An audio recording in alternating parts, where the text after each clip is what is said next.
But first, families fearful in Sacramento County after a recent change in policy means others like them won't get the same backup when it comes to mental health calls. Thanks for joining us here at 10. Lots to get to. I'm Tony Lopez. And I'm Marley Ginter. CBS 13 was the first to tell you last week about this change brought on by a federal court ruling. The Sacramento County Sheriff's Office pulling deputies from some mental health calls. That decision from the Ninth Circuit Court removes officers' legal protection when they respond to calls where no crime is being committed. Now, the Sacramento County Sheriff says the decision on whether or not to respond will be made by the dispatcher and watch commander. So we've checked with all of our local sheriff's departments, and so far only Sacramento is making that change officially, putting the office at odds with the fire department. Being mentally ill is not a crime, but yet we're being here, being forced to be there and be that person. And I'm at the point, as sheriff elected, enough's enough. When it comes to life-threatening emergencies, seconds count, but we need that scene to be cleared. Our folks are not trained to manage violent people or weapons.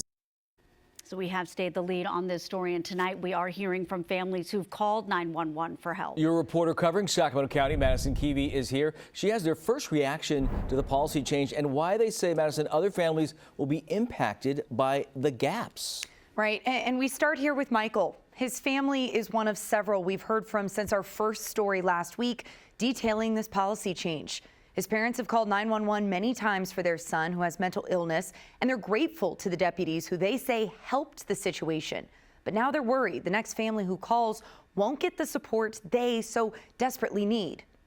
You're putting people in danger. Parents outraged by the Sacramento County Sheriff's decision not to send deputies to non-criminal mental health calls anymore, and instead transfer them to the 988 Crisis Lifeline. The Sheriff's Department was called many, many times because my son, he's delusional. He gets very loud when he expresses himself.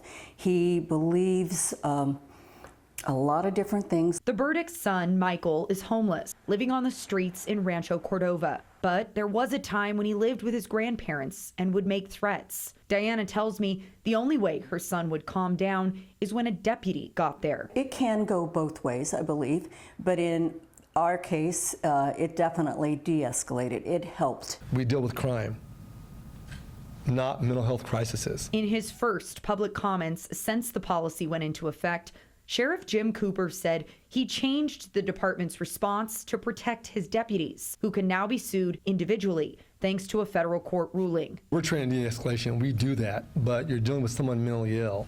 That's a situation when you insert yourself in that. No one wants to take somebody's life, and it's happened across the place. You don't control that. My BS meter was pegged. I mean, that was a pretty flimsy excuse he gave for deputies not showing up. Train them.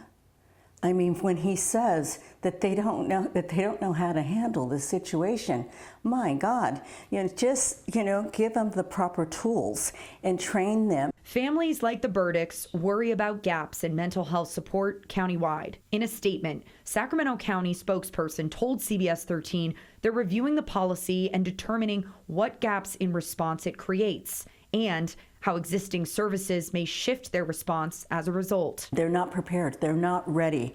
They want to make a change. They want to protect their staff, but they're not protecting us. They're not protecting the public, which is who I thought they were hired to do, that's their job. We've also heard from the Sacramento County Behavioral Health Services that would oversee the influx of mental health requests. They say they're working closely with the sheriff's office, but at this time, they did not have specifics on how they're refining their procedures or even if they're prepared for that influx of calls that we have been told are expected. Yeah, there are policies and there are people, right? So I'm glad we put some faces behind this concern for so many. Yeah, and it's definitely something we'll continue to follow and we'll continue to check in with those other departments to see how, if any changes will come for them. Well, Madison and photojournalist James Taylor, the first to bring this to light. So yeah, a reminder, we've been following this for a week now for all of our coverage, including the full response by the Sheriff's Office. Be sure to visit our website. You'll find it there on CBS13.com.